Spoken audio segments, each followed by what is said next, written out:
80 years ago, the city saw the last battle of the most terrible war in history.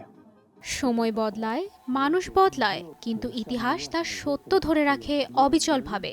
ঠিক সেই ইতিহাসের মুখোমুখি দাঁড় করায় 1945-46 সালের নুরেমবার্গ ট্রায়ালকে কেন্দ্র করে নির্মিত প্রামাণ্যচিত্র নুরেমবার্গ টাইম অফ ট্রুথ।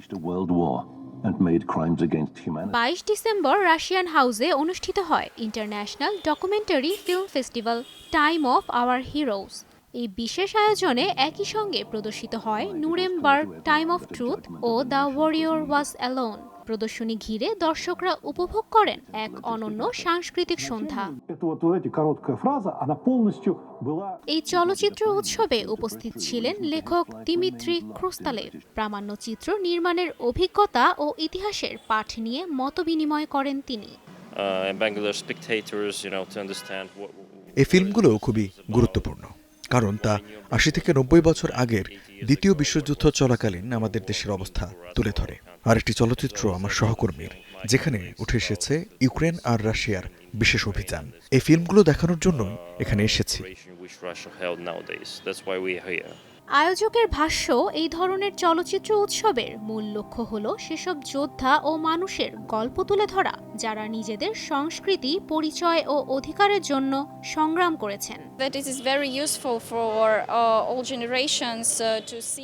সকল প্রজন্মের জন্যই এমন শক্তিশালী মানুষদের উদাহরণ খুবই কার্যকর, যারা লড়াই করেছেন তাদের অধিকার, সম্প্রদায় এবং ভাষার জন্য, সঙ্গে নিজেদের জাতীয়তার অধিকারের জন্য।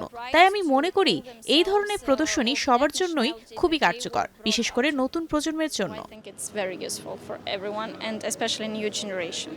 প্রদর্শনী শেষে দর্শকরা জানান বাস্তব জীবনের গল্প কিভাবে প্রামাণ্যচিত্রের মাধ্যমে জীবন্ত করে তোলা যায় সে বিষয়ে তারা নতুনভাবে ভাবতে শিখেছেন। আসলে রাশিয়ান সংস্কৃতি বা তাদের ইতিহাস নিয়ে তেমন আহামরি আগে থেকে জানা ছিল না, কিন্তু আজকে দেখে অনেক কিছু জানতে পারলাম, আর আরও ভবিষ্যতে জানার আগ্রহ জেগেছে আমার। এই ধরনের তথ্যভিত্তিকগুলো যদি দেখায় বেশ ভালো, প্লাস ওদের সিনেমাগুলোও বেশ সুন্দর, ওই ধরনের যেগুলো আমরা এর আগে দেখিনি, এরকম আয়োজন থাকলে খুব ভালো হয়।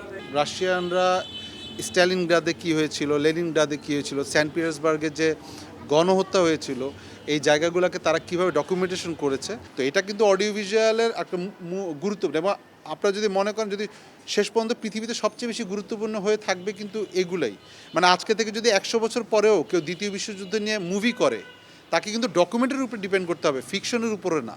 তো সেই জায়গায় আমরা মনে করি যারা মনে করেন আপনারা ফিল্ম মেকারও হবেন, ফিকশনও বানাবেন, তাদেরকে কিন্তু আপনাকে ডকুমেন্টারি দেখতে হবে।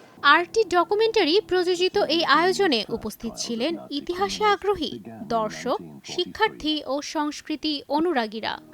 Nuremberg was the cradle of Nazism. Tubaishi Bushra, Star News, Dhaka.